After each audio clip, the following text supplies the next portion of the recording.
И Павел Латушко, один из лидеров белорусской оппозиции, гость нашего эфира. Павел, доброе утро. Доброе утро. Вы считаете суверенитет Беларуси в опасности?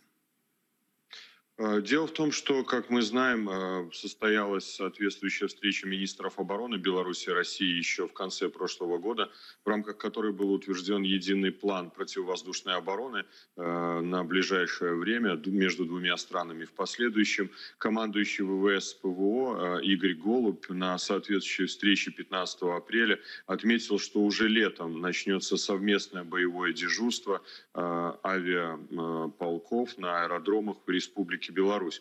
Фактически это может означать подтверждение тех данных, которые поступают о возможной передислокации одного из подразделений ВКС Российской Федерации на территории Беларуси и создание военного контингента на территории Беларуси.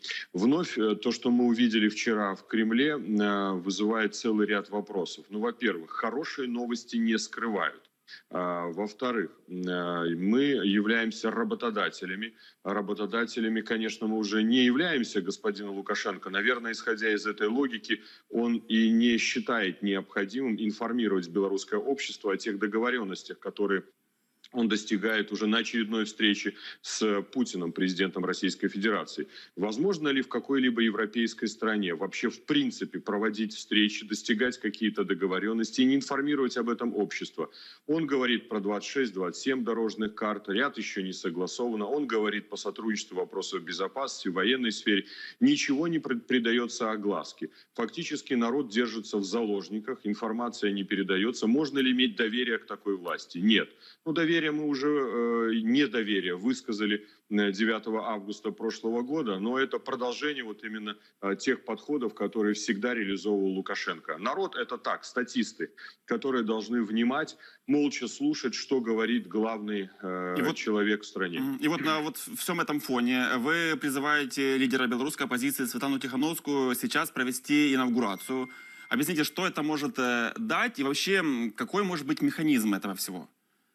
Речь идет о том, что на сегодняшний день мы видим усиление угрозы суверенитету и национальной безопасности на Республике Беларусь. Речь идет о возможной утрате частично суверенитета Беларуси.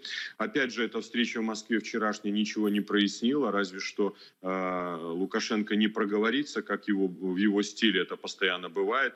Исходя из тех информаций, которые нам поступают, действительно Беларусь может утрачивать целый ряд элементов своего суверенитета. Поэтому, во-первых, мы должны оказывать больше давления на режим, с одной стороны, и брать на себя больше ответственности. Поэтому я и полагаю, что по результатам тех выборов, которые состоялись 9 августа, у Светланы Тихановской есть все правовые основания для того, чтобы вступить в должность президента Беларуси и сформировать правительство. Но это, конечно, зависит от лидера, от Светланы Тихановской, это ее полное право.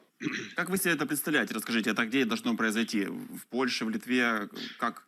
Ну, в настоящий момент, конечно, это возможно только за границей. К сожалению, такие практики в истории бывают. Это не самый лучший способ, я отдаю себе в этом отчет. Но еще раз говорю, это позиционирование, что у белорусов есть власть, есть легитимная власть, которая намерена продолжать действовать в направлении изменения той кризисной ситуации, которая сложилась в нашей стране, и в первый возможный момент приступить к исполнению своих обязательств, обязанностей уже на территории Республики Беларусь. Это дает нам возможность юридически добиваться признания этой власти за пределами Беларуси. Понятно, что белорусское общество поддержит такую власть. Вот даже буквально вчера один из телеканалов проводил опрос, поддерживаете ли вы предложение инаугурации Тихановской. 63% вот на сегодняшнее утро голосующих высказались в поддержку. 31% высказался только за то, чтобы просто пускай уйдет Лукашенко. Вы видите, какой большой процент людей, которые выступают против Лукашенко, если суммировать поддержку Тихановской и просто против Лукашенко.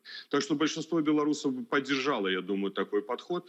Конечно, может быть, время немножко ушло, это необходимо было сделать еще в октябре, вернее, в августе прошлого года, возможно, в сентябре, но ничего не стоит на препятствии, чтобы сделать это сейчас. Если действительно обостряться будет ситуация, связанная с угрозой утраты нашего суверенитета, я полагаю, как политик, это мое мнение, как политика, другого варианта нет. И вы призвали Тихановскую создать правительство Беларуси. Это может быть правительство в эмиграции. И видите ли вы свою роль в этом правительстве? Речь идет о правительстве в изгнании. Да, действительно, такие примеры в истории есть. Еще раз говорю, я отдаю себе отчет как политик, что это не самый эффективный инструмент, но это дает нам возможность на равных разговаривать с иностранными партнерами, решать злободневные вопросы сегодняшнего дня, договариваться о программах развития Беларуси на будущее. Это еще один инструмент давления, очень принципиального давления на режим. Это еще раз показатель, в том числе и нашим партнерам, что Лукашенко не является легитимным. С 5 ноября он не имеет права заключать ни одного международного соглашения или договора. Я немножко не понимаю внешнюю политику Российской Федерации и дипломатов, которые сейчас предлагают президенту России заключать такие соглашения. Это очень краткосрочный взгляд. Потому что если мы посмотрим даже в промежутке среднесрочной перспективы, все эти договоренности могут быть денонсированы только по одной лишь причине, что они не обсуждались белорусским обществом. Общество не принимало в них участие. Общество не влияло на принятие подобных решений. Я не говорю о за или против более глубоких отношений с Россией или с Европейским Союзом. Здесь нарушен главный принцип, принцип открытости обсуждения в обществе подобных ключевых вопросов. Но, как мы знаем, большинство белорусов не хочет отказываться от своей независимости и не готово даже частью независимости торговать. Лукашенко этим занимается сейчас. Спасибо большое, Павел. Павел Латушко, один из лидеров белорусской оппозиции, был с нами на прямой связи. Спасибо.